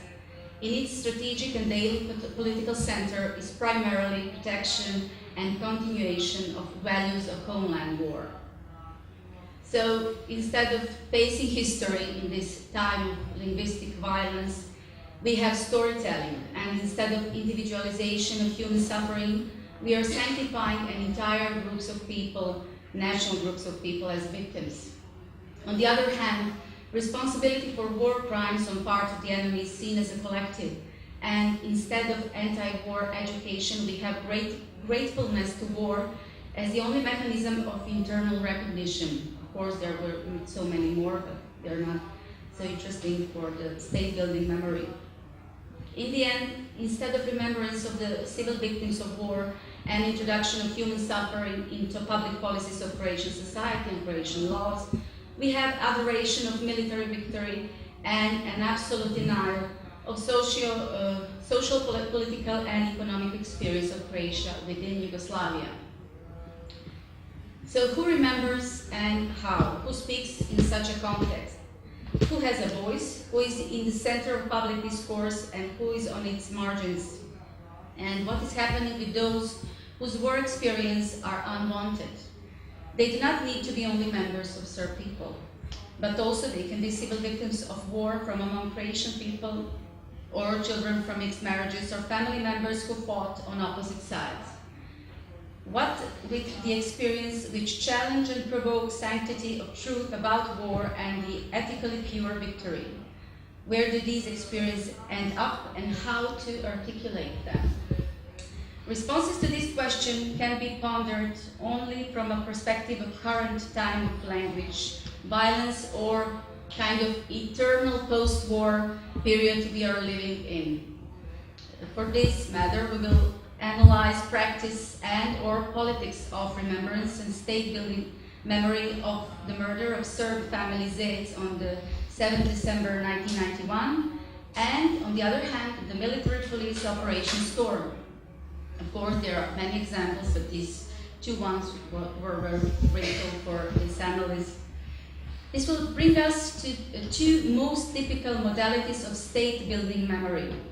We shall further emphasize the difference between commemorative acts as such versus artistic, in this matter poetic, questioning of historic events and human destinies with a thesis that the victims are fully given voice only in the field of art, while anything commemorative, even when it's activist, still speaks in the name of victims either by advocating their innocence or sanctifying their suffering for the needs of state. Murder of Zagreb family is moving in direction of oblivion, where language becomes estranged from the speaker or from the person who remembers the murder of a child. Remembrance of the 3 killed members of the Zec family and the experience of fear and life as refugees of the surviving 2 children was made almost impossible. This will become particularly obvious somewhat later from the state and society's reaction to activist and artistic practices and remembrance considering this unfortunate family. Lowering of voice is indicated when speaking about these victims in Zagreb.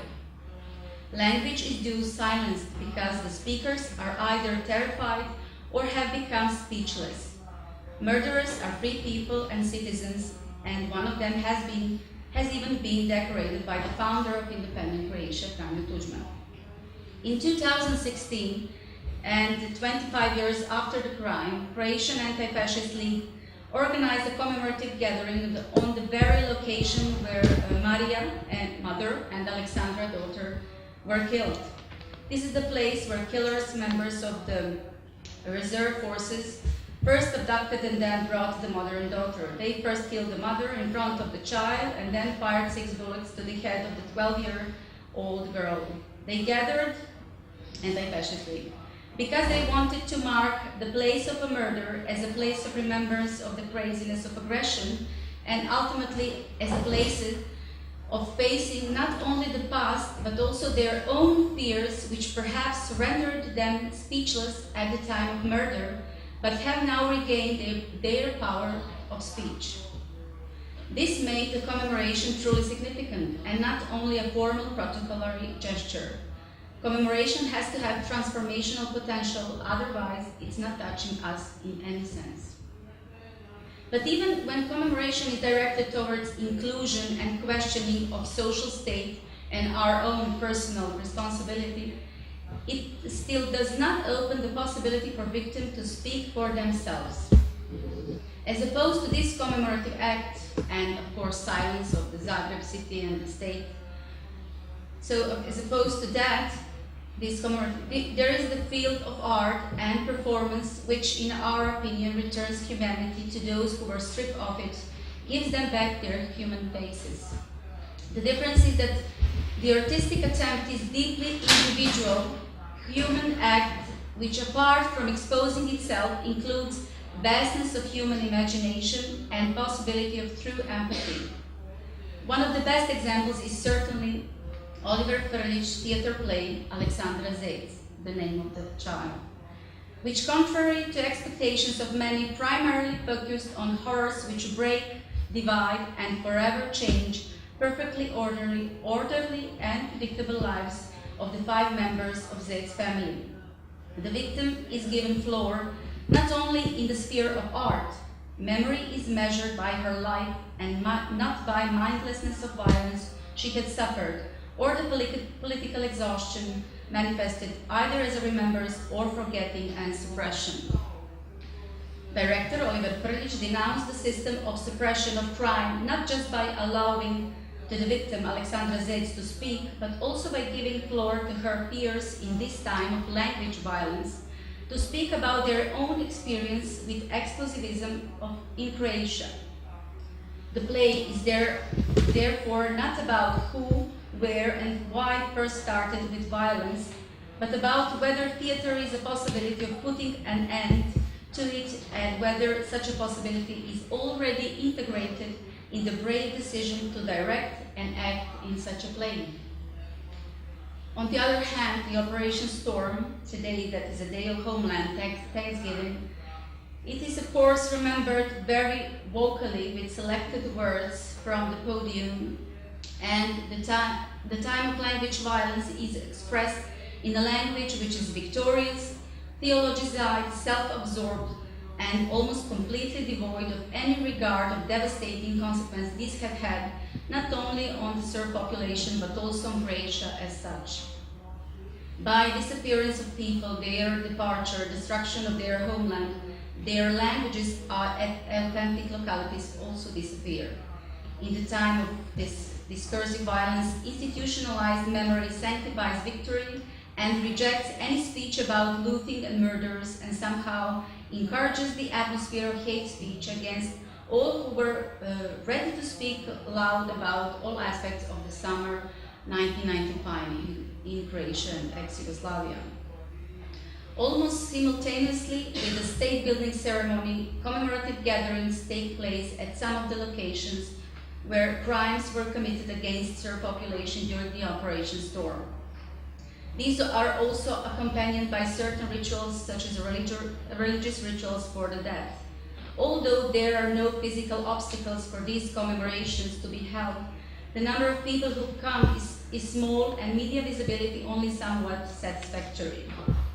State lights are far from those who were killed and who, along with those who remember them, remain on the margins. And then again, an artistic gesture, intervention in a reality, brings a completely new quality which has already been discussed regarding the theater play, and it's about the same director. On the 20th anniversary of the Storm operation, and in cooperation with the activist, director Oliver Frljić and Croatian People's Theater in Rijeka, organized a performance, Second War, in which 5 women of different nationalities, age, social class, and life experience in general spoke about their experience of war from the other gender's perspective. This was not so much about the play, but about how women with their full names and experience of fear for their lives, and with the experience of having faced death of their loved ones, with experience of losing home, with daily experience of discrimination in at least 3 post-Yugoslav states, therefore with all that were still courageous and decided to speak and be seen and heard on the very anniversary of their exodus and misfortune.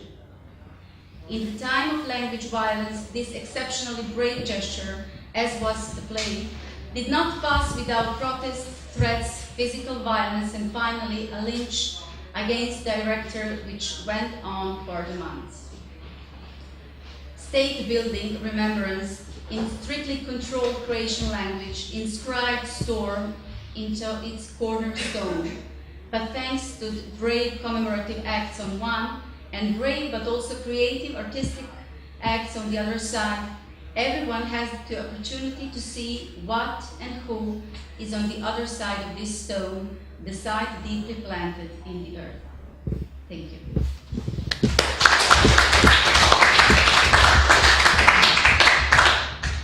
Thank you, Nina and Aneta. And now I would like to call all of the panelists to join me here for the part of the session where we will have questions and answers. And we have something like half an hour for the discussion. So yeah, I will just...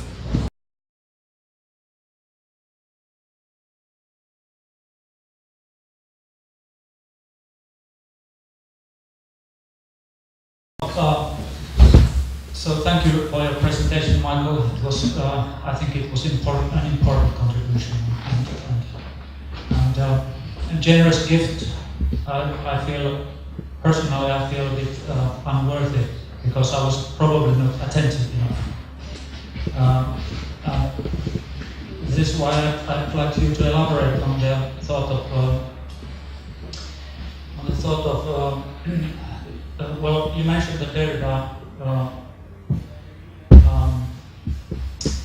says that testimony is forever haunted by fiction and perjury. And I think, if I've understood correctly what Derrida writes, I think he means that, refers to the fact that testimony is never proof or demonstration. It doesn't furnish evidence in a strict sense. So this is why it's always debatable and always under suspicion. And this is why, for example, Holocaust denialists tend to doubt every testimony about the Shoah. And another thing is that, or linked to that, is that testimony is indeed a speech act. It's performative, and it requires, in response, it requires a sort of act of faith from the hearer, or from the court, let's say. I mean, it's difficult. So there's a simple reading of Derrida that I try to present, where with thinkers such as Derrida, at this level of intelligence and subtlety, I tend to always give him and thinkers of this ilk the benefit of the doubt. That is, he knows exactly what he's doing. And the two statements that I chose to focus on, one of which was quoted at length in the invitation to the symposium, obviously, I don't want to say contradict, but they're obviously belied by everything else I know of his writings. Beginning from the very early Derrida to the very late Derrida, a very simple question I would have asked him had I been present at his conference, in which he, in my imagining, would have elaborated this position, would have been, well, every act of language, by definition, contains its own counterfiction, because language as such contains at least two truths.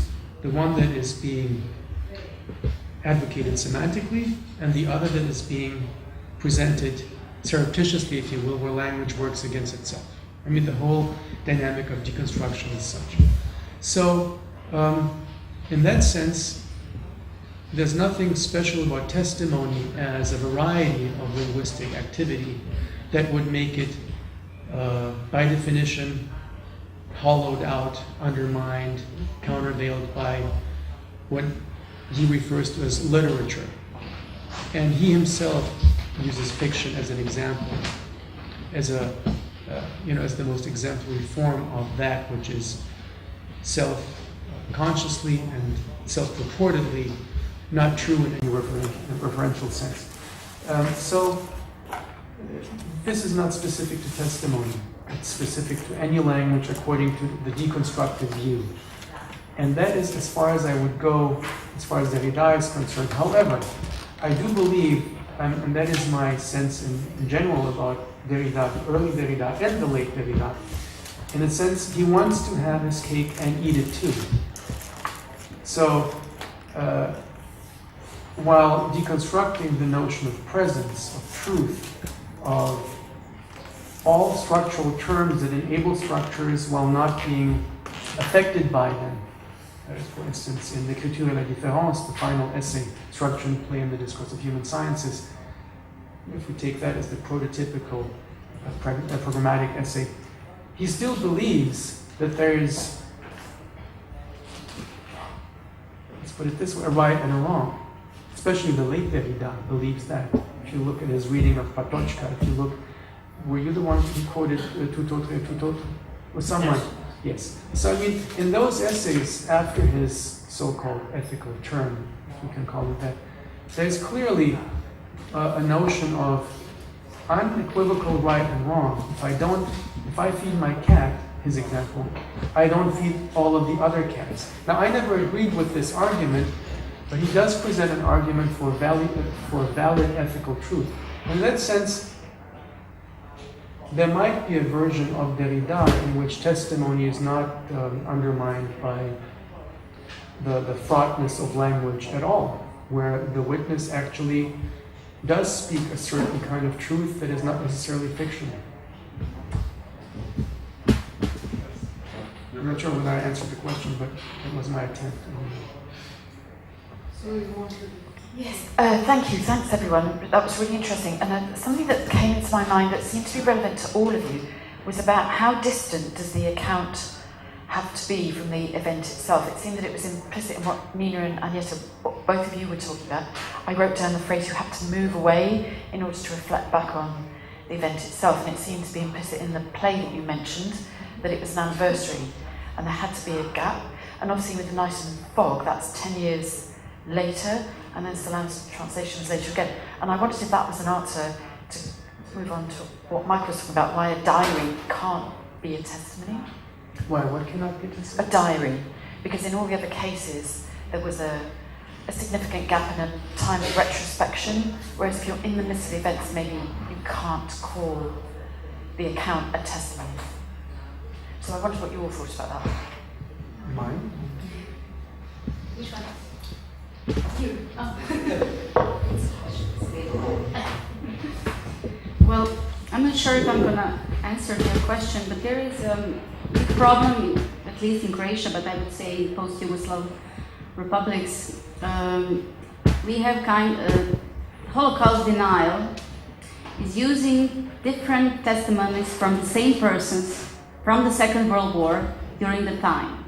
So I'm not sure, are there any anthropological researches about explaining what is changing in someone's mind? Because we have one testimony after something bad, trauma had happened. Then after the war, 1945, we had slightly different story after the victory. And then 1991, that same person that was haunted by fascists is now again in a situation of trauma. And when he remembers this trauma from the Second World War, it's so much different. And we can track it through the time. So there are obviously psychological explanations, biological, psychological, but it's a great, unfortunately, great argument for those who are either negotiating about the character of the Second World War in Croatia, or they are denying the genocide and Holocaust itself.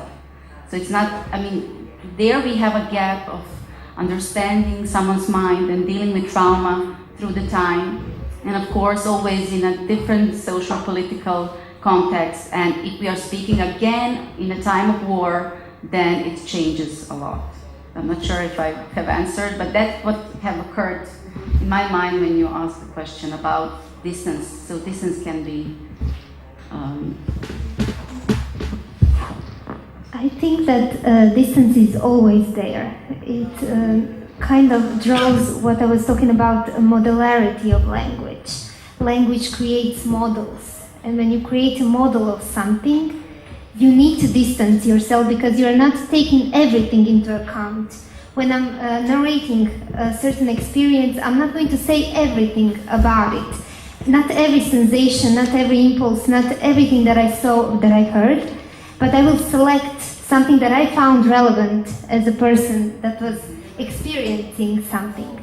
So I'm gonna put something outside, I'm gonna leave something, not because I'm lying or because I'm giving a false account, but it's something that language makes us do. It's compulsory. It makes you have something simplified versions of reality. and less painful. And less painful, yes, because language makes these little doses that we can bear of experience. It can take trauma in its entirety because it's so intense. It's such a burden for the communication, for that contact between speakers. That just takes little bits. I was talking earlier about the notion of pain, for example. If I get hurt on a paper, I cut myself on a paper, I can say I feel pain. But people who are testifying about concentration camps are also going to use that word, going to use the word pain. And you see, language makes you take one category and put in it all these different kinds of experiences to equivalize different kinds of experiences, and that is also a way language is violent towards a person who is speaking, because if I want to testify about Auschwitz, about Jasenovac, and I use the same word, it's kind of a language makes everything, neutralizes everything and rationalizes everything, and that is the danger of language, because I see it as a danger because language wants to present itself. Language presents itself as something objective, as something, as a common sense, something that we don't need to deal with. And then we are going to take that common sense, what is language, and make a narrative with it. And we are not going to problematize the tool because the tool is neutral in itself. But the problem is, it isn't. It never was. The tool is already conflicted inside itself. It already brings a lot of ideological threads that question each other, that push each other away. So we are taking something so messy as language, and we kind of, as a society, say yes, this is going to be something we are going to arrange and structure our reality with. But we do not return to that messiness, and I think that we need to return to that messiness, to the messiness of language.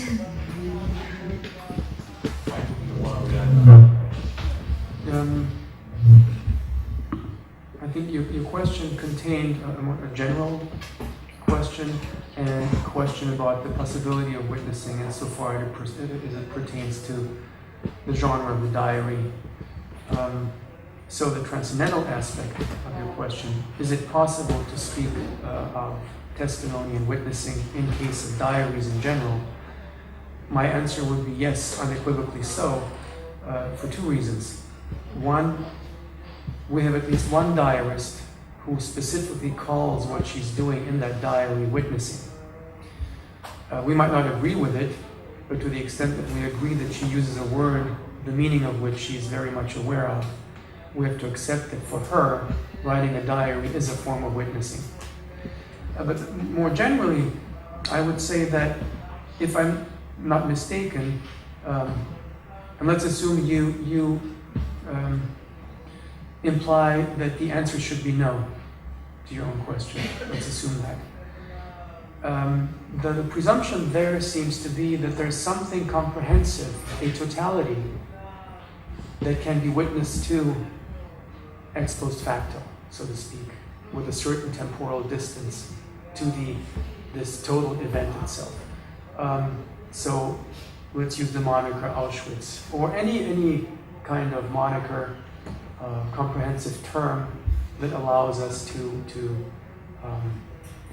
have a grasp on a historical reality that was very complex, temporally distended, and thus, by definition, not subject to limits. So where do you start saying this is where this witnessable event ends as a historical dynamic and becomes this event that we can witness? And where does the time of witnessing start? So I would probably suggest viewing witnessing as a continuously unfolding activity that comes in all kinds of forms, both linguistic, generic, and that never begins or ends, because time is continuous. So, yes, you can witness in any shape or form while you're amidst, in the thick of it, and you're always in the thick of it, because when you die, you're in the thick of something, right? So, yes, you can, to quote Obama. I think I don't know if, does this work as well? This one. This one, okay. With regards to Night and Fog, and continuing on this idea of a continual, ongoing process, that what the film did was it really articulated the desire for a dialogue, for what Celan refers to as the addressable you. That we talked and heard a lot this morning about the I, the you, and the we. And I think that it really, in his film translation, comes out this desire for a dialogic process, which is a central act to remembering. That the issue of that Derrida talks about the unreliability, perhaps, of the witnessing act, and the things that we heard about of falsification, plagiarism that calls these things into question, is certainly there in that it needs to be remembered, it needs to be discussed. There has to be an addressable you, a person who's willing to listen in order to engage in a thought process about these particular events, to avoid just the summarily dismissing of the veracity of a particular act in some ways. And that the film really, at its closing, is very much forward-looking, whereas we've talked and heard a lot about the importance of the presence in Celan, which is very true. There are also things in which he talks this message in a bottle, the Flaschenpost, the Night and Fog translation, in where he's looking at future generations and desiring a dialogue with generations to come, as opposed to being explicitly focused on the present. Any more questions, comments? Risk, Michael. At the end, you had the question, you had the risk. Can you say something about the risk in Hebrew? What is the risk in Hebrew? How you translate risk? Well, I think we have, what is the risk? The risk is that we have here a special guest that will give a lecture. I don't know where he is, Marzuk here. Who speaks both Arabic and Hebrew. And that's part of... Risky. Well, the risk is that we all the time talked about the Holocaust here, and also, but looking at in what sense the Holocaust testimonies are used in Israel today is also risky. The word word סיכון, yeah, da? and the roots, וסך remember? סמך כף נון, da? And because testimony, if it is testimony, is always Da, connected ne, with the risk. yes, to the risk, but yeah. עדות וסיכון נמלבז. How you explain, Michael, the status of risk? Because if it is, testimony is always risky. You said risk. One of the reasons why I thought that, everything we do is I'll go out on a limb. Let's assume that everything we do is personal, especially at this conference. We might be speaking theoretically about all kinds of things, but ultimately we wouldn't be here if we thought that it's really important to me individually to talk about this, one way or another. So we do expose ourselves, the same way that Celan claims that poetry does. It exposes itself, and it imposes itself.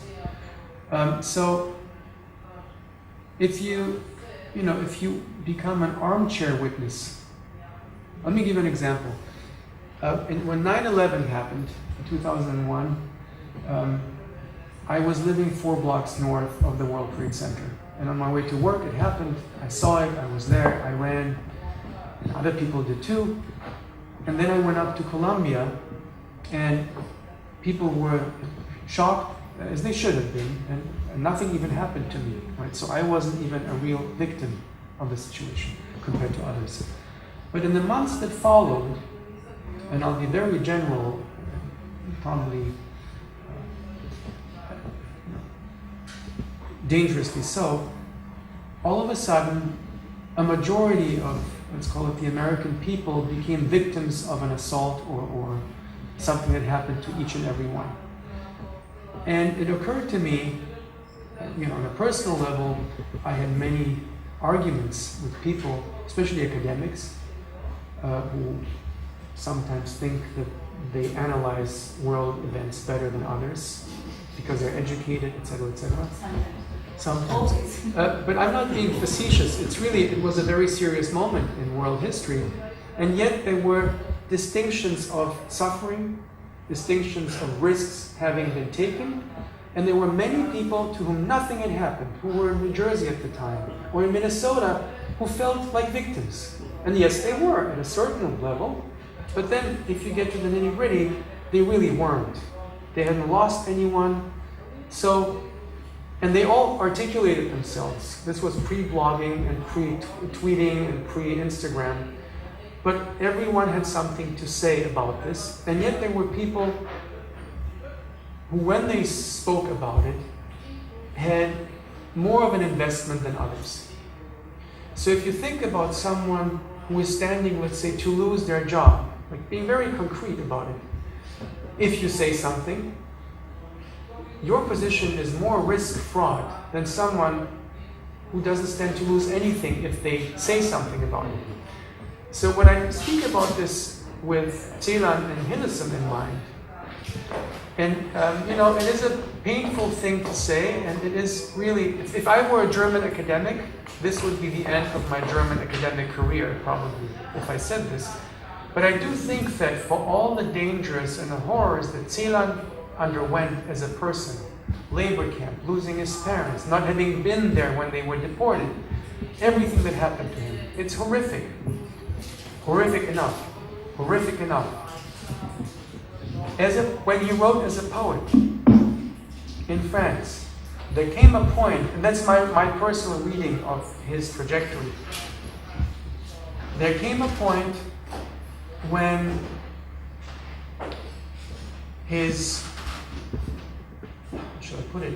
when no risk were longer involved.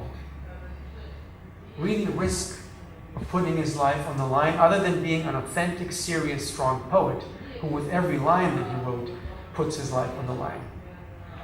But there was no risk of punishment, no risk of retribution, no risk of anything. So I guess what I'm trying to say is, one could argue that, just heuristically, if one wanted to make a case for a strong form of witnessing, then there has to be some danger involved for you to be a strong witness, let's call it that. So there are many other forms of witnessing, but the strong witness is the one who actually stands up even though he knows he will be fired.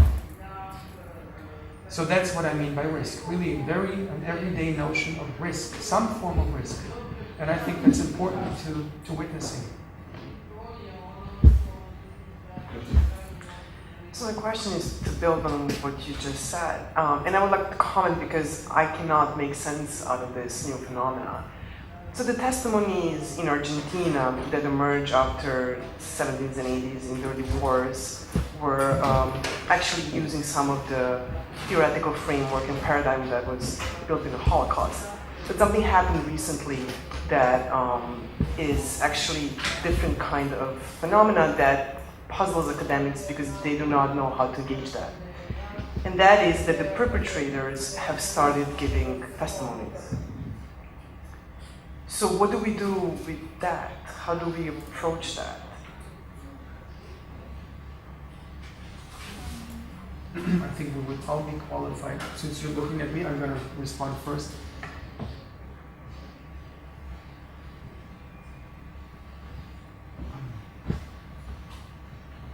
Being Jewish, having lost one side of my family to the Holocaust, the other to, well, a distant, long ago side of my family, obviously.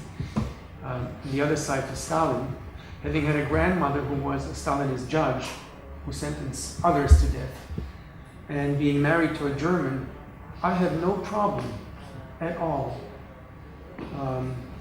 acknowledging that not everyone belonging to the group that has been pegged as the perpetrators was not also a victim of some sort. Which means that, so that's why I mentioned the biographical background. When Germans, it wouldn't be expected of someone like me, I guess, to be dismayed at the fact that Germans, or some Germans, dared to present themselves as victims who also suffered during the Third Reich. But it is the truth. The women who were in the bomb shelters when bombs fell on Dresden did suffer. The children saw, they went up in flames. So I think that acknowledging, it's not one or the other. There's a kind of, medieval notion of being spontaneously on your own side or on somebody else's side. So this notion of spontaneousness, where you don't, in a very Levinasian way, you don't approach the other with a preconceived notion that you are the perpetrator. Your relatives may have been, you may have been a perpetrator, so you'll be punished for that, right? But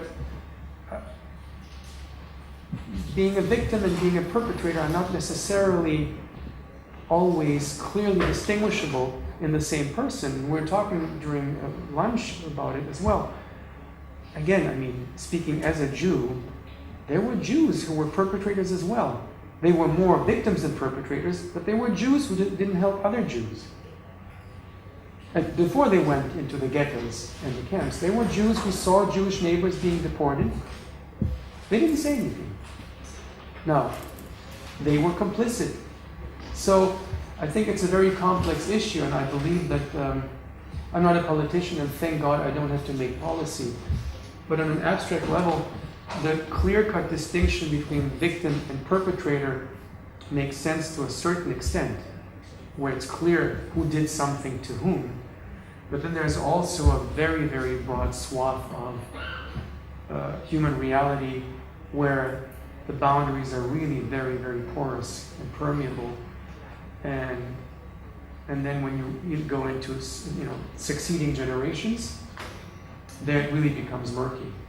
And so I don't know, but I think it's not that easy to separate or to exculpate one or the other at all times. So I don't know.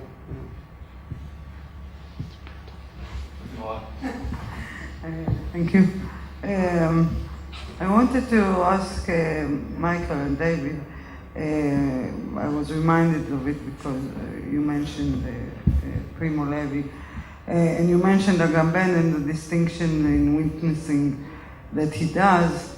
But what escapes in Agamben and in many writings about witnessing is what Primo Levi says that I'm now citing from memory, but he says that the best historians of the camps were the anti-fascists or the communists, because they were political prisoners, they were better fed, of course, they were had better conditions, they were in better position to see something, and because they were politically literate and knew that their testimony would be political. The testimony itself is a political act. And it's interesting because when he refers to Jewish people, he talks about witnesses. When he refers to the anti-fascists, he talks about historians. But what is also interesting is that he makes a distinction in witnessing between giving a report about your own suffering and giving a report about the machine that created this. And one he relates to as political, the other he relates to as witness. For me it's interesting because a few months ago I interviewed the victim of Omarska camp in Bosnia. And the woman I was witnessing, Nusreta, she gave also testimony in The Hague. She was a judge before in Sefer. After the interview, we just sat and talked, and she was saying how I asked her if she sees her testimony as political, and she says no, and she refers to party politics, not to political in general. But she totally divided the issues like truth, war crimes, dignity from the political. And I think this is one of the problems today that we are facing, in the sense of, this I was reminded of it because the example of Etty Hillesum as the counter of Celan. But that's certain kind of activism. But it's not a political activism, you can say. And it doesn't, what is the difference between these two kinds of activism, and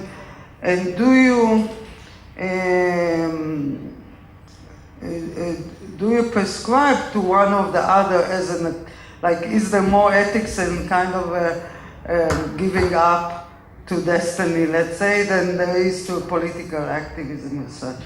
About how effective it is, we can talk later, but the act itself. And the second thing I wanted to ask, referring to what you said now, Michael, is, Primo Levi, Celan, and Amberi committed suicide. And they committed suicide exactly at that point where witnessing didn't function anymore.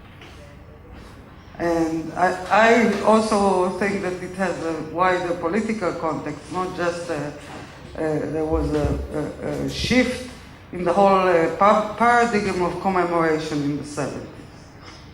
So it's not a coincidence that it's exactly after this neoliberal shift, and it's parallel in commemoration, parallel change in commemoration, which Samuel Moyle speaks about, that they committed suicide.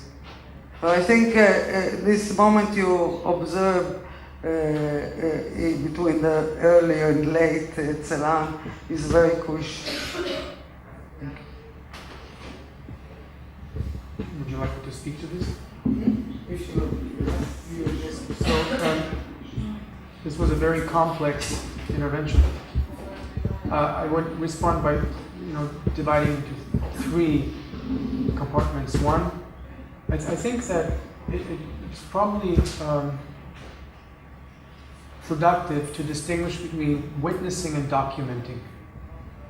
So documentation can happen in reference to the machinery that helps create or abets a certain environment in which things happen.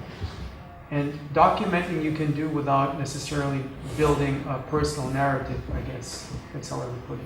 Whereas witnessing involves more of a personal element that puts a spin that is more subjective. But heuristically speaking, maybe that's a distinction one could make. So historical documentation becomes witnessing the way we understand it when you put something recognizably stylistically yours on the documentation. Hence, art becomes maybe an exemplary mode of doing it. To the ethics and politics question, I guess that would depend on your persuasion, your philosophical persuasion. So if you are a Levinasian, you would strictly separate the two. Politics being totalizing, ethics being singularizing, and ethics by definition subverting the political. If you're an Aristotelian, you would always already agree that ethics is part of the mastercraft of politics. So that really depends on how you define the two. And in terms of the suicide question, I mean, I would never dare to pontificate on why they committed suicide.